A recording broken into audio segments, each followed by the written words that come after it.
Paul Berman, an intellectual, wrote a book some years ago, and he said, following September 11th, that there were two basic responses in much of the West to these events. One response was to say that there really wasn't any crisis, that there really wasn't any problem, that it was merely imaginary. And the second was to say that there was indeed a crisis, but it's our fault. When he said the word our and our fault, he was referring to the West in general, but of course, our fault is often interpreted as meaning Israel or the Jews. And so what I want to do briefly tonight is to talk about the broader situation in the Middle East, to follow up on the ambassador's fine remarks with some more details, and to explain why it's important for us, the West, Israel, and so on. And in fact, it's a broader challenge to Western civilization and democracy. So let me begin with the prehistory here. The central question, the first central question in the middle, well, I should say before this, so there is a crisis. It's not our fault. It's a crisis of the region. It's a crisis of that society. Thank you. Just as one wouldn't have said that the Napoleonic Wars or World War II or the Cold War were a crisis caused by external factors. These are internal factors, and they're part of the historic process. The first issue is this. In the West, the question of identity is basically resolved. In the Middle East, it is not resolved. In the West, people have concluded that no one ideology is going to take over everywhere, although there might be some people in Brussels who haven't heard that yet. And no one believes that one country in Europe can conquer the rest and rule the entire continent. Now, in history, of course, there were people and countries and dictators and ideas that thought they could succeed. This has not yet happened in the Middle East. The question of identity is not established. And in fact, there are three alternative identities. I mean the main identity, the main political identity, because everybody, or many people, have different identities. Is the main identity a national identity, meaning Arab, Turk, Persian, so on? Is the main identity a religious identity, particularly Muslim? Or is the identity of a citizen of a specific country to which loyalty is owed within the context of a democratic system? There are three movements that have three different answers to that question. There are the nationalists, and in the Arab world, Arab nationalists. There are the Islamists, and there are the moderate liberal Democrats. The problem is that the Islamists and the nationalists are like two elephants, and the Democrats are like a small mouse in terms of size. Now, we do know that in the age of the dinosaurs, those little mammals grew up and took over the world, but it took something like 60 million years. So we hope it won't take that long this time. But we are seeing a titanic struggle, and Israel has relatively little to do directly. Israel is affected by it. But this is a struggle among people in the region between the nationalists, who have dominated the Arab world for 60 years, the Islamists, who are the rising force, and the moderate liberal Democrats.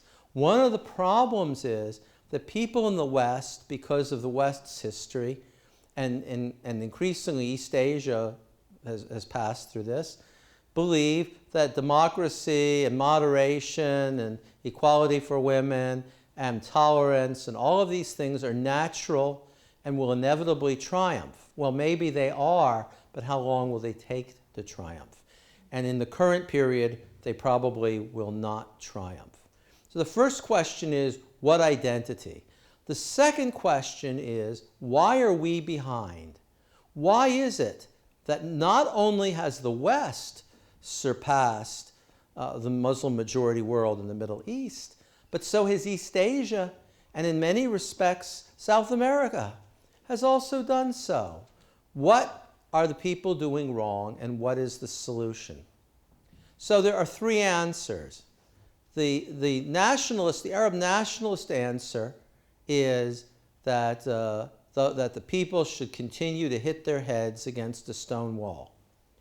The moderate democratic answer is stop hitting your heads against a stone wall.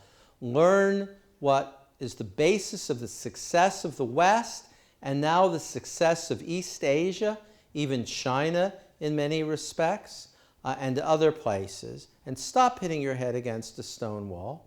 And the Islamist, revolutionary Islamist answer is we have to hit our heads against the stone wall much harder than we've done before.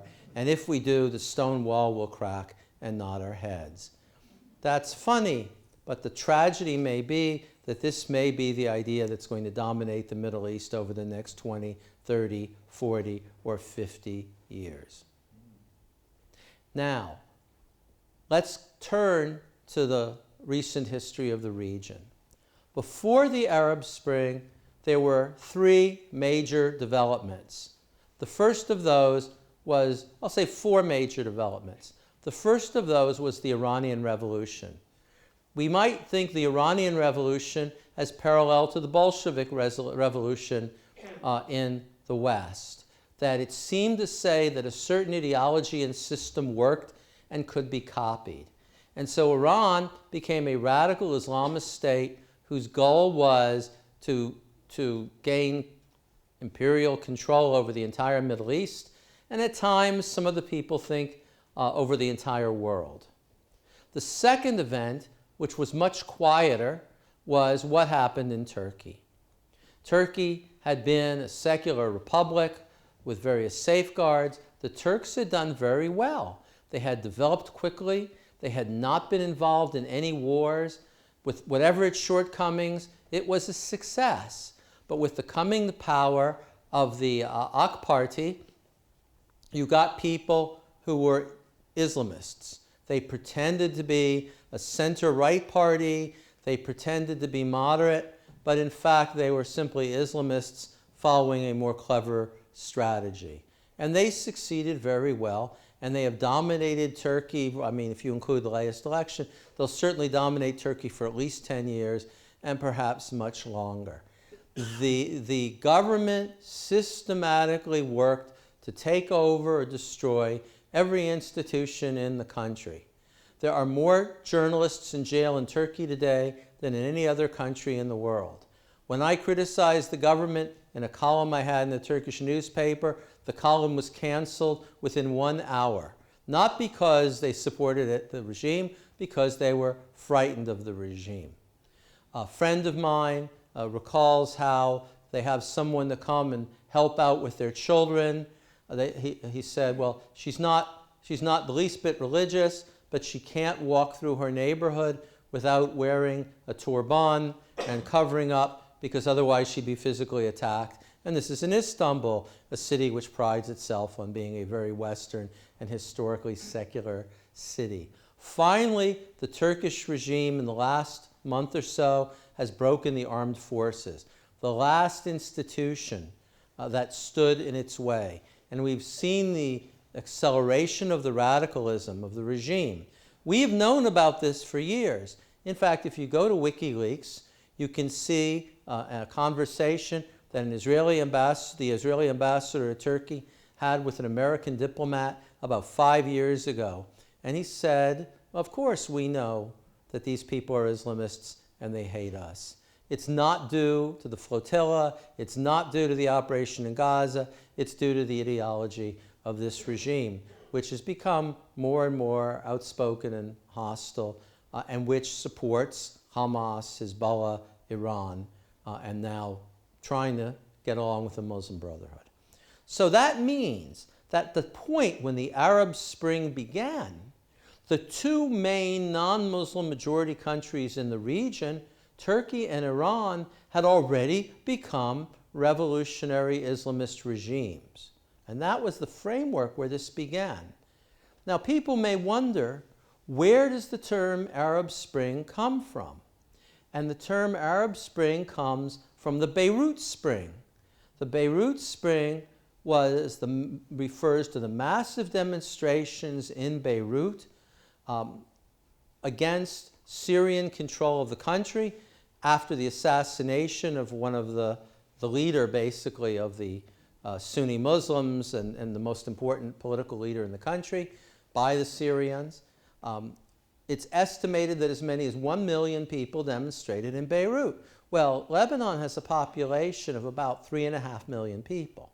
So you can see how impressive that is. In comparison, at the height of the demonstrations in Tahrir, the number of people who demonstrated in Cairo was 100,000 in a country whose population is 80 million. So therefore, the Beirut Spring had much more visible support, pro-democratic, pro-Western, anti-Islamist support than did what happened in Egypt. And where are we now today, 6, 7 years later, is that Lebanon is governed by a government which is dominated by Hezbollah, an Islamist regime, and the Syrians and the Iranians are back.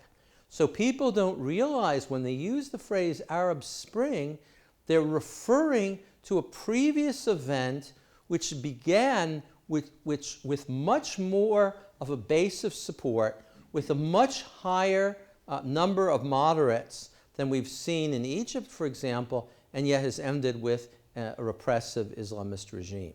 So when you hear people use that phrase, think about what it really means. Another phrase that's used is the Turkish model.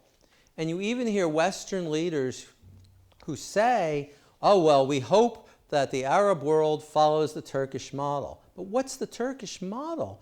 The Turkish model are people who are concealed radical Islamists running in elections, winning the elections, concealing their true views, and step by step transforming the society, taking it over, and trying to do so in a way that they will never be forced to lose power again through elections. So is the Turkish model a positive model that people in the West should share? Well, just like the phrase Arab Spring, the answer is no. It tells us the exact opposite of what people think. Last October, I read a speech by the leader of the Egyptian Muslim Brotherhood, and I was really shocked by this speech. I wrote October 7th of last year, which is almost 1 year ago exactly today, this is an important new development. He is saying now is the time to go for revolution and jihad. He said the Egyptian government is weak, the West is weak, the United States is weak, and so now is the time to push for revolution. And the title of the article was, the Egyptian Muslim Brotherhood has declared jihad on the West. Will anyone in the West notice? And some of my friends who read the article wrote me and said, no, they didn't notice. In January, we know that the Tahrir demonstrations, which did express discontent with the dictatorship and did express hope for democracy on the part of many people, was organized by the April 6th Youth Movement. The April 6th Youth Movement is a left-wing group in alliance with the Muslim Brotherhood. And the Muslim Brotherhood people told them, we are going to stay out of it because we know that the government is going to blame us. And sure enough, when the demonstration started with no Muslim Brotherhood participation, the first thing the Mubarak government did was to arrest several dozen Muslim Brotherhood people, leaders. But when they saw that it was succeeding and the army was not crushing it, the Muslim Brotherhood came out into the streets. Now consider this. The biggest demonstration organized by the April 6th Youth Movement, by the Tahrir Square people, was 100,000 people. After the fall of Mubarak, the Muslim Brotherhood organized a demonstration in Cairo with more than 1 million people. And if you and it was heavily Brotherhood, it was heavily Islamist. In fact, one of the leaders of the Tahrir Square demonstrations tried to get up on the stage and make a speech, and they threw him off. We don't know, saying in effect, we don't need you anymore. So all of this was quite clear. And the problem is, there are several problems. First of all, it's much easier to promote revolutionary Islamism or nationalism, which are very simple ideologies appealing to passions and personal experience, than liberal democracy, which is a more complex idea, much of which is imported. The Islamists have the money. The Islamists have organized networks. The Democrats don't. The Islamists are willing to kill people and to use violence. The Democrats aren't. And so when you put all of these and other factors together, the moderates are at a deep disadvantage. We are now moving toward elections. On October the 23rd, there will be elections in Tunisia for a popular assembly to draw up a constitution, and so on and so forth. Now, Tunisia, I think the ambassador made this point, is the most secularized society in the Arab world. In fact, if you're interested, you can go to the I Edit Maria Journal. We had a wonderful article by a Tunisian on how Islam was taught in Tunisia, including one of the final exam that was given. And this is like closer to the way religion is taught in the West. They teach comparative religion, they're open and tolerant, so on. So if any country should make it, it should be Tunisia. But we see the polls are indicating that something like 20% of the voters will support Islamist groups in Tunisia. Now you can say 20%, that doesn't sound so bad. But the problem is that the other 80% is divided among 20 or 30 parties. So therefore, if in Tunisia, the most moderate, secular-oriented country in the world, where, for example, in legal terms, women's status is higher than any other Arab country, if Islamists can become the largest group in Tunisia, what does this tell us? There was a debate a few years back between Osama bin Laden, the leader of al-Qaeda, and Sheikh Yusuf al-Qaradawi, the most senior cleric in the Muslim Brotherhood. Bin Laden said, we should not participate in elections because the legislation for human beings is set by Allah. People cannot change it. Elections are rotten and illegitimate. We will boycott elections. And Qaradawi, and when I explain this to people in the Czech Republic, they understand all this, think of Qaradawi as Lenin. Qaradawi said, what, are you crazy? Of course we'll participate in elections because we'll win them. Now that doesn't make somebody a moderate. That makes somebody a good tactician. And that is the philosophy of the Muslim Brotherhood in Egypt. I predict, based on polls, and we don't know, as the ambassador pointed out what will happen, but I predict that the Muslim Brotherhood will get 30 to 40% of the seats. They will be the largest single party. They will not take over the country or run the country. But when you consider that other seats will be held by far-left groups, which on foreign policy agree with the Muslim Brotherhood, and people willing to make deals, that they will be able to play the most significant role in writing the new constitution. And the army now says, the army's gotten nervous, and they say, well, we want to stay in power until around June 2013, after the new constitution is written, and at that time we'll elect a president.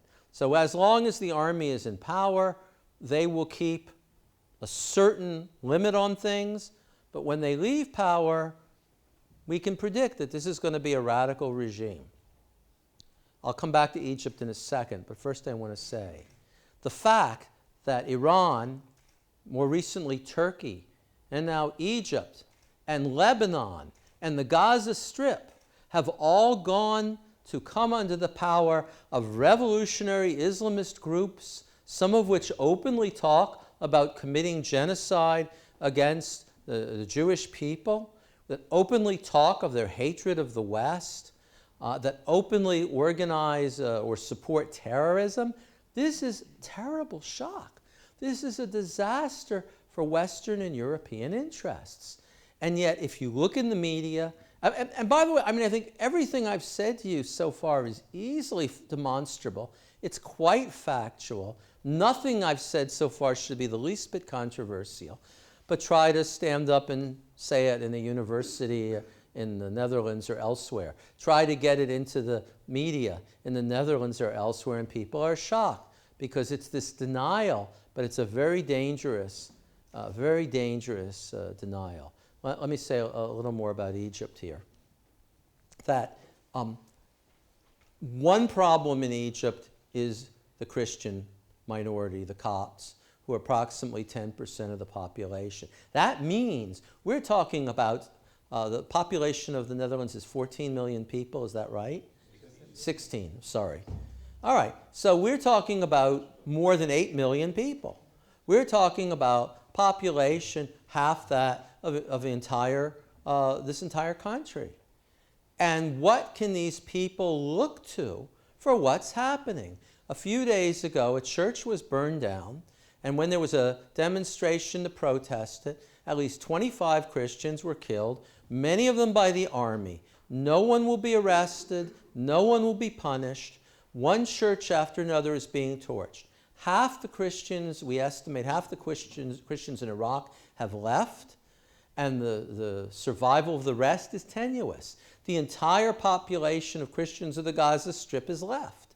These are huge events of the greatest importance. Where is the Western response? Where is the Western understanding? So this is the environment that we're facing in the region. And it's within this context that people say the biggest problem in the Middle East is the Israel-Palestinian problem. The biggest problem is the precise siting of border between Israel and Palestine. The biggest problem is Israel. Again, let me review briefly. You have a very large country called Iran, which supports terrorism, which represses its people, which is probably about to execute a man because he converted to Christianity and became a minister. That I believe it did execute a woman recently because she defended herself from being raped and killed the attacker. That's big. We have Gaza Strip, we have Turkey, we have Egypt. These are huge countries, many times the population of Israel, with governments extremely hostile to the West. But, of course, it's safer to bash Israel because Israel isn't going to do anything about it to people in Europe. And it goes further. I edited a book. We went to people in 55 countries and said, please write about Islamist movements in your countries from an academic standpoint. Only one person, I'm obviously not going to say the name, one person refused my invitation, who was the contributor from the Netherlands, who said that he would fear for his life if he wrote that chapter. And I said to him, look, we're not asking you to criticize anybody at all. We just want an academic thing, names of the groups, and their size, and their viewpoint, and their leaders, and their goals. He said, these people don't take that stuff into consideration. So this is the seriousness of the challenge that we face. Now, many people respond to a challenge like that by wanting to hide and deny the truth and pretend it isn't happening. But I don't need to tell you that if that's the response you take, things are only going to get worse. And you're going to be in a much more serious situation than you were otherwise. I don't want to talk at great length about Israel-Palestinian issues, but there's one specific point I want to make because it's hardly ever made. And I call this the day after issues. We get in the West the assumption that if a Palestinian state were to be created, or even if Israel and the Palestinian state were to sign an agreement, it would be the end of history. Everyone would live happily ever after, and there would be no problems thereafter. And I mean, I'm saying it in a mocking way in a sense, but it's true. This is what people say. But what are some of the issues that Israel has to consider? What happens if within a few weeks and considerable incitement on the part of that Palestinian state, radio, the television, the newspaper, the schools, cross-border attacks against Israel begin?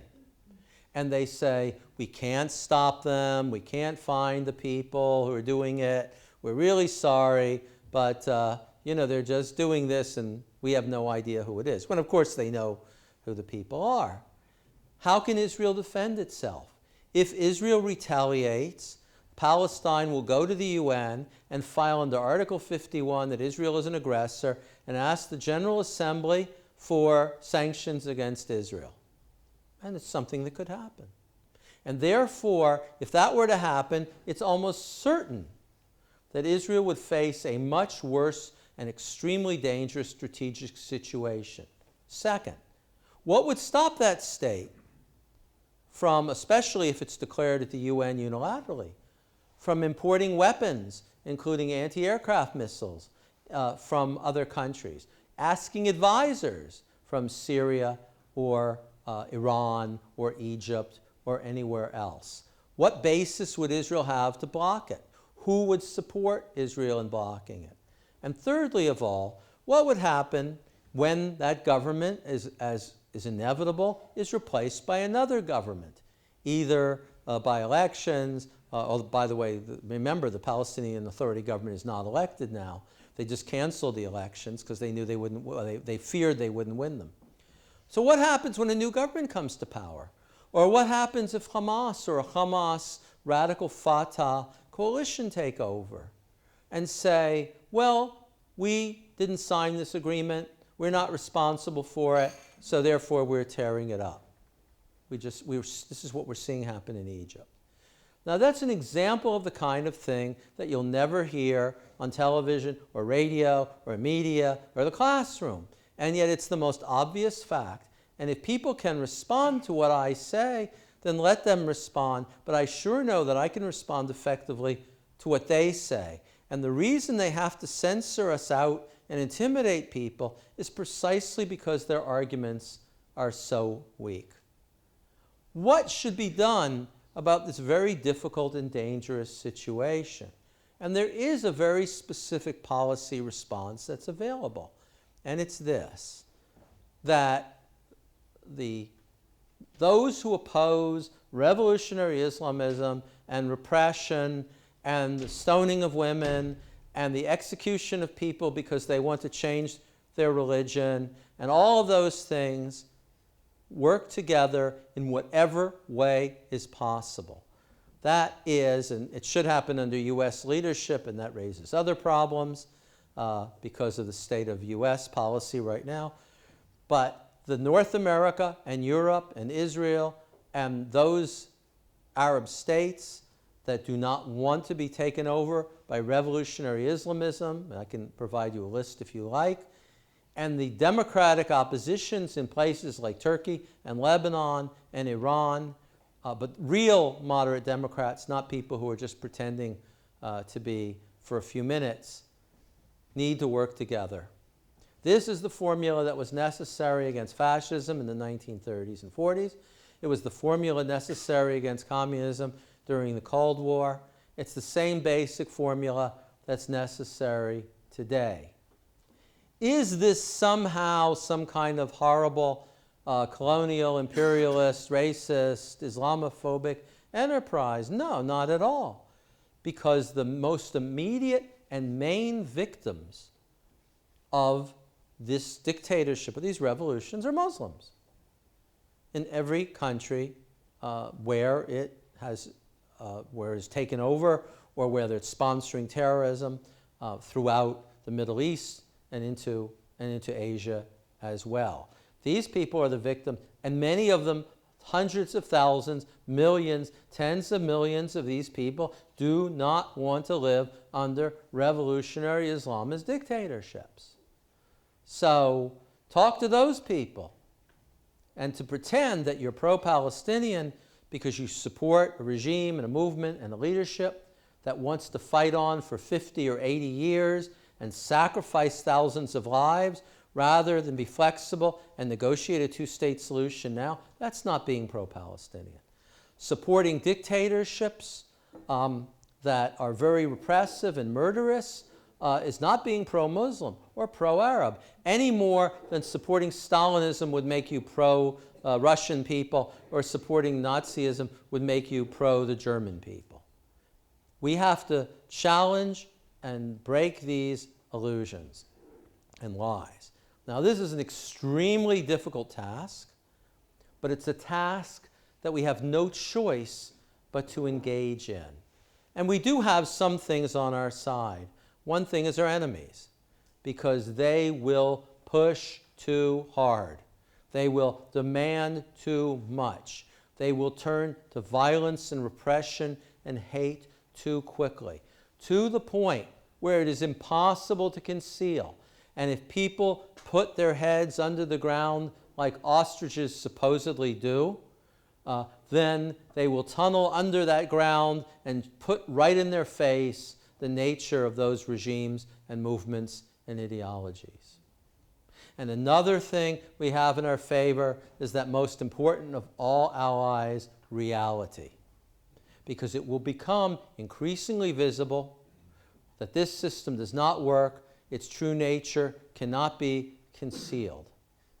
Remember that when George Orwell created the perfect dictatorship in 1984, there were three slogans: war is peace, freedom is slavery, and, I'm faltering here, any Orwell fans in the audience?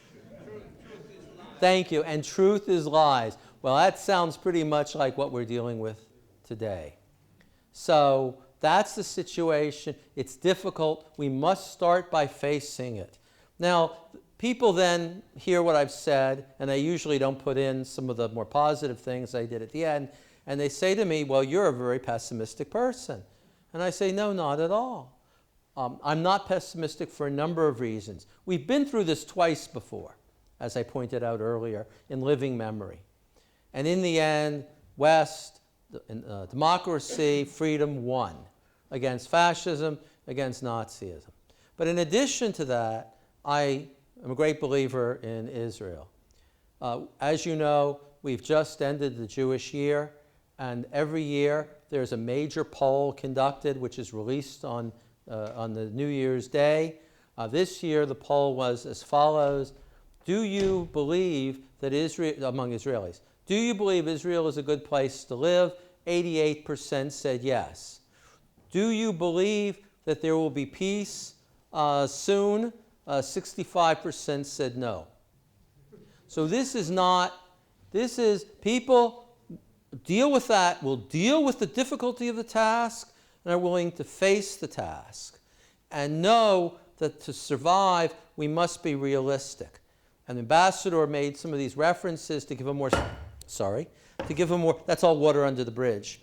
To give a more specific example, the figures show that the Israeli economy grew in 2010 at the rate of almost 3 times faster than that of the other developed countries, and it was number one among all the, quote, Hong Kong and Singapore were ahead, but these are very small places. So Israel is sort of the number one in terms of kind of regular countries. Israel can defend itself, and Israel will be able to defend itself, but we would certainly like to have your support, as the Dutch people in the past have been so favorable and supportive of Israel and of the Jewish people, and we hope that that can be renewed. I will stop there. I know, by the way, I haven't addressed Syria, and I haven't addressed some other things, but I'll leave those for your questions. Thank you for your patience.